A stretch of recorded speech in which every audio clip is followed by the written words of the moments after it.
All right, here's our Chapter 2 quiz to review. We'll start with number 1. What are the rules for multiplying and dividing all rational numbers?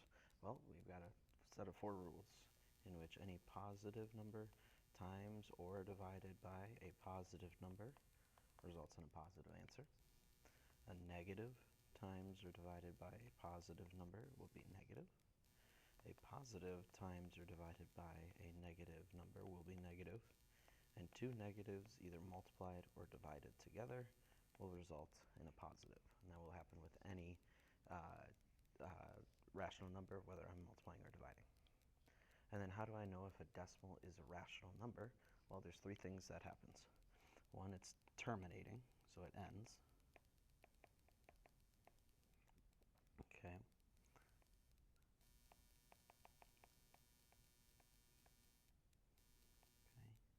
Or it's repeating, which repeats a pattern.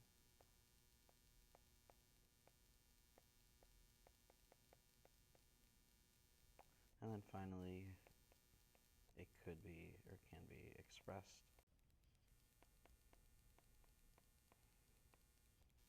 as a fraction.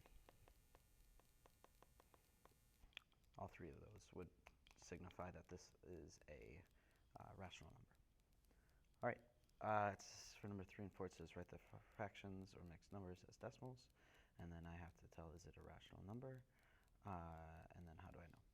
So for 6 and 1/3, I'm going to split these 2 up. I'm going to take my whole number, -6, and I have my 1/3 over here, in which I'm going to take 1/3 and I'm going to divide it, putting my numerator as the dividend and the 3 as the divisor.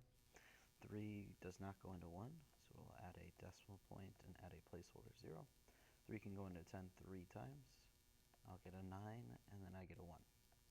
And so I'll drop down another 0, and I see I have 10 again. And I subtract, I get 1 again, and I could drop down another, and I get 10. Each of these times, I keep getting the exact same number left over that I then try and look at. So I know that this is going to be repeating, and what repeats? Well, it just is going to keep going with 3's all along. So for my answer here, I would say that this is -6.3, and the 3 is repeating. Okay? And then I would say, is this decimal a rational number? Well, this would be yes. A couple of things. One, it started as a fraction.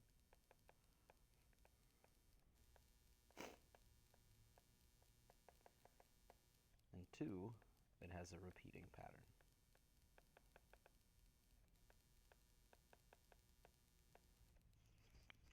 Okay. For 7/8, this time I'm just going to go right to dividing. 8 becomes my divisor, 7 is my dividend. 8 does not go into 7, so I'll add in a decimal and a 0. 8 can go into 78 times, because 8 times 8 is 64. We subtract there, I get a 6, and I'll drop down to 0. 8 can go into 67 times. That would be 56. I subtract off and I get 4. Drop down to 0.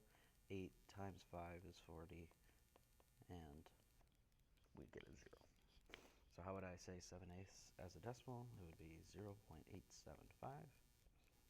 This is a rational number. One, it started as a fraction, but also we could say the decimal terminates.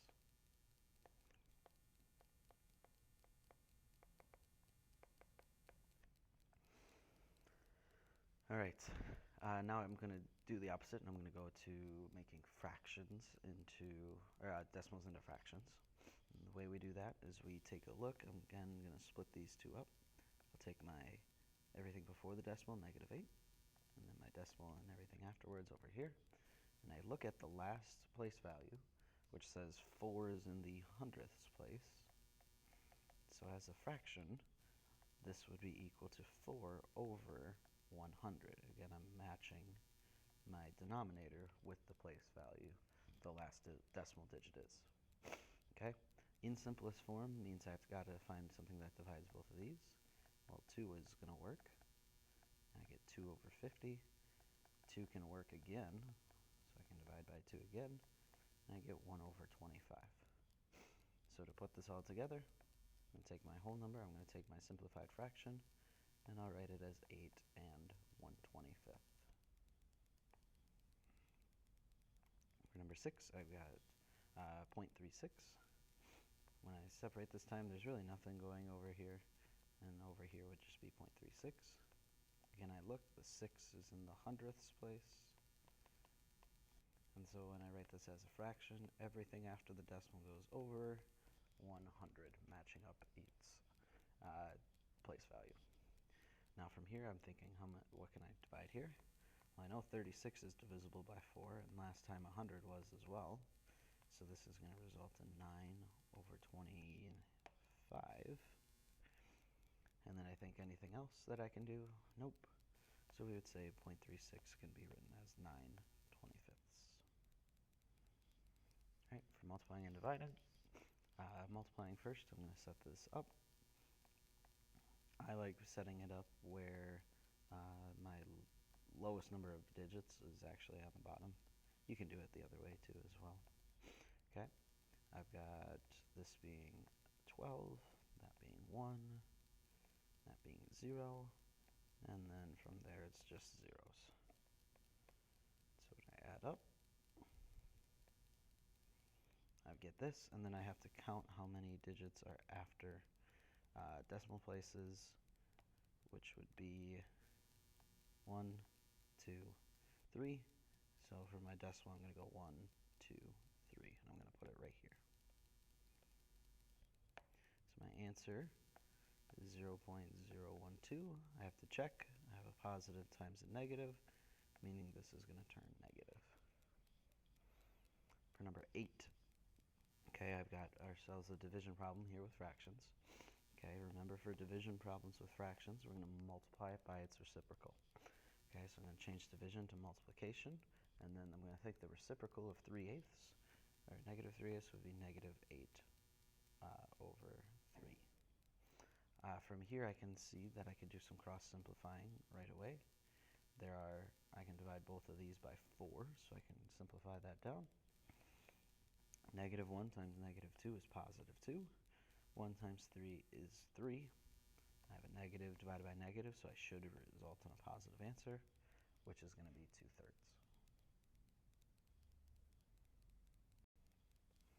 All right, number 9, I've got a complex fraction here, okay, in which I see there's a fraction on top, and then there's actually some adding going on the bottom.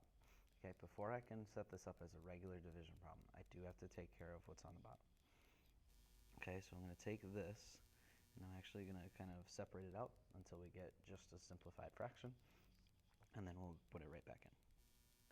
If I have 1 plus negative 2/3, okay, now I want to add these two. Well, I can't because right now 1 is technically over 1, and I have 3 on the other one, meaning I'm going to have to change these to make common denominators by multiplying by 3.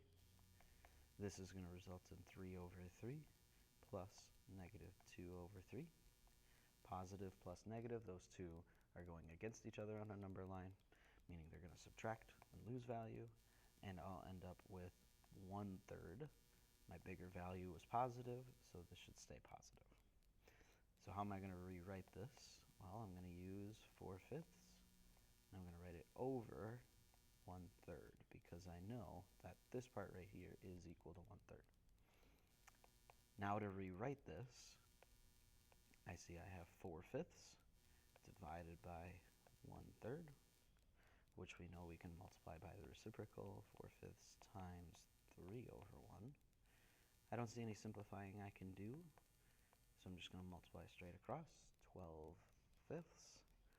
And then to simplify this even more, I can think there are 2 5s that fit into 12, leaving 2 left over. All right. Number 10 asks, which is greater, 3 and 5/9, or 3.5? Okay. If we look at these, I can either change it to its decimal equivalent, or I can make them common denominator fractions. I'm going to choose the decimal. I think it's a little easier, so I just need to change this one. Okay. When I go to change it, I'm going to split them up, take 3 and 5/9 apart from each other, and then I'll put 5 as my dividend and 9 as my divisor. Well, when I do this, that does not work, so we'll add a 0 and a decimal. 9 goes into 55 times, which would be 45, resulting in a 5. Drop down a 0, I get 50 again, and what we can see happening here is every single time I'm just going to keep dropping down a 0 on a 5, meaning this is going to be 5s forever. So, what we have to do to compare these two is, first of all, I'll write this like this, and then my other number was 3.5, and I have to think which one of those is bigger. Well, let's extend them out one decimal place more. This would be 3.55, and since this is a terminating decimal, the next number here would actually be 0, and we know that 5 is greater than 0, so we would say that 3.5 repeating is greater. So my answer would be 3 5/9 is greater. Okay. Number 11, you have 14.52 gallons of gas in your tank. You drive 5 miles, and each mile uses 2.36 gallons of gas. How much gas do you have left in your tank? All right. So I have 14.52 sitting in my gas tank right now. Okay. I drive 5 miles, and each mile uses 2.36 gallons. So if I know each mile uses this amount, and I drive that amount of miles, I'm going to multiply these two together. Okay? So 2.36 times 5. 6 times 5 is 30. 5 times 3 is 15, plus 3 is 18. 5 times 2 is 10, plus 1 is 11. I'm going to count my digits after decimal places, which would be 1, 2, and I'll put my decimal accordingly after the second one. Okay, so I use 11.8 gallons, and I want to know how much do I have left. Well, what I'm going to do is I'm going to take that over to how much I originally had in my gas tank, and I'm just going to take it away since I used all of that in my gas tank. 2 minus 0 is 2. I've got to borrow from my neighbor here. 15 minus 8 is 7. 3 minus 1 is 2. And then 1 minus 1 is 0, meaning I have 2.72 gallons left.